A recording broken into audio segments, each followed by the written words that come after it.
Hello and welcome back. Soul Search Sunday with Johnny Tiger. Date is July 24th, 2022, and yes, it is late in the night. So I imagine all you guys see is darkness outside. Welcome to my world. Oops, that just came out a little bit more grim than I wanted to be. It's not meant to be that depressing, but you know, uh, yeah, enjoy the night sky, the night view. Um, I think it is a dreadful thing for a lot of us to go through life chasing, wanting something that we know we'll never get, but wanting it anyway, and always waiting for it to come. And unless you're one of the lucky few, that thing will turn out to be the approval of one or both of your parents. And this is a many-folded problem. Sometimes it's not that they are not giving the approval. Sometimes it's the signal is being sent, but we are not receiving it because, well, let's face it, sometimes parents have really weird way of showing their approval. Sometimes they believe by saying nothing, they don't have to say anything, and you are supposed to just know that they love you and they approve and they are proud of you. Sometimes they believe that by criticizing your every decision means they care and they are trying to teach you, and that means they value what you do. Sometimes they believe by simply giving you food or money is approval enough. But many times these attempts fall short. It's not what we are looking for. So, yes, the signal may be sent, but it's not definitely not received. It's like a bad Bluetooth connection, and that's even assuming that your parents even bother to send the signal in the first place, because many parents, let's face it, don't. I was about 20 years old in my 20s when I realized that my parents were human. I mean, I knew they were human, but to understand that on the emotional, intellectual level, to realize they're not superhuman and they're flawed. And they're not only flawed, my parents were even more flawed than many other people's parents. Oh, it was a little bit of an eye opener.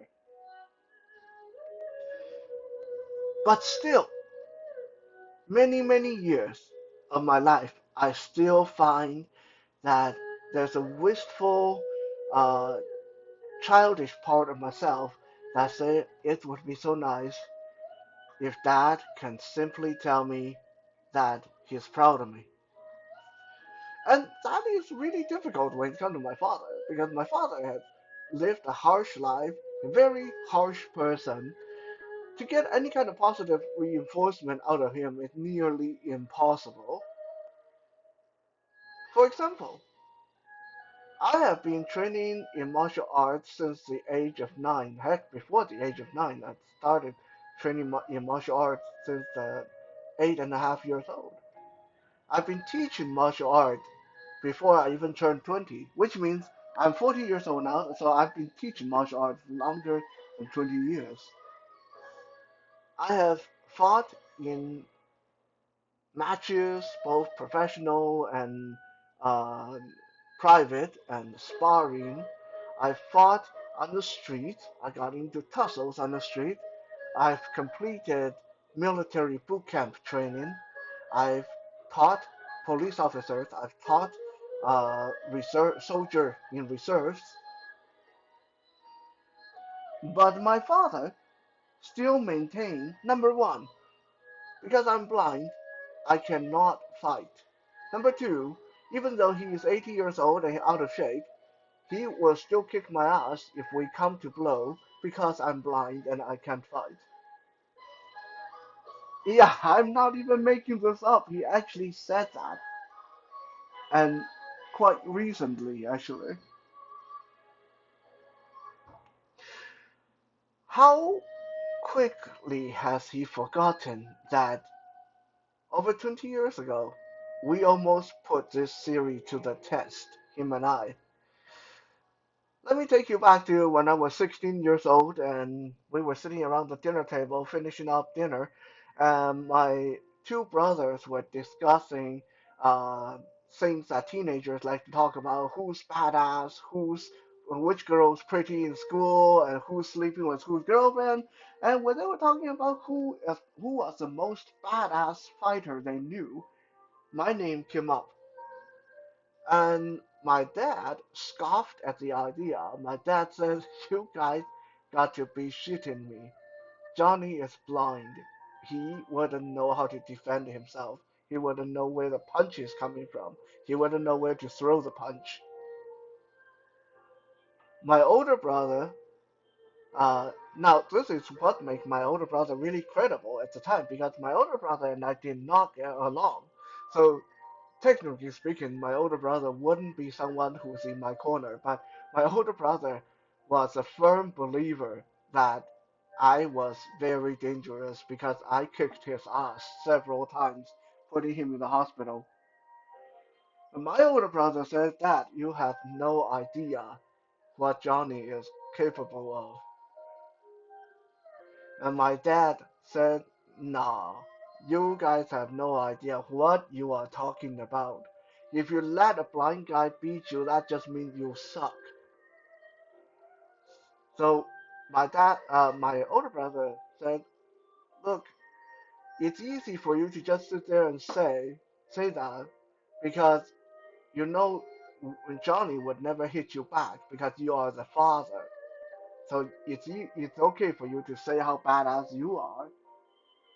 But we are telling you the truth. Johnny is not someone to be taken lightly in a fight." And that got my dad going. My dad said, "Okay, so you guys are saying that I'm being a pussy. You are saying that I am talking nonsense because he doesn't dare hit me." And he turned to me. He said, "Is that right? Is that right? You just giving it to me because I'm your father? So what if I tell you we're going to the boxing ring?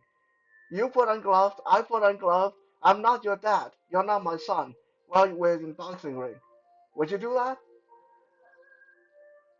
That piqued my interest because honestly, I just about had enough of him as a teenager. I was very angry with my family, especially my father, as a teenager.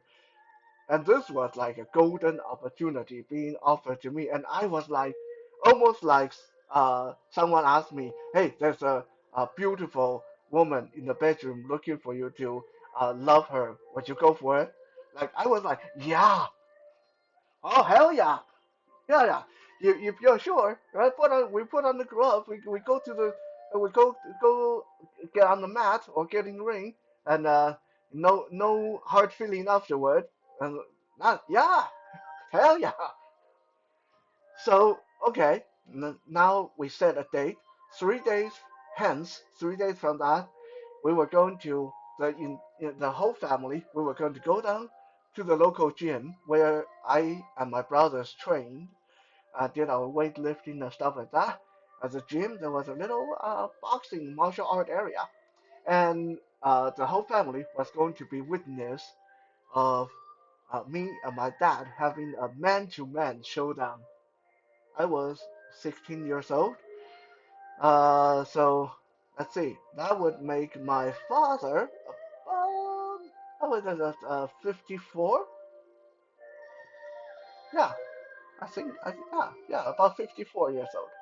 And he was still pretty strong. He was for a 54-year-old guy. He was in very good shape, strong as a bull. Um, so the next 3 days, every time he got a chance, he would try to trash talk me. He was like, "You still have time to back down, otherwise I'm going to get in that ring and whoop your ass." Yada yada yada. And I was so happy for the next 3 days. I had this constant smile whenever I talked to my dad. I was like, "Oh, we are getting close to the big match. I am totally so looking forward to this."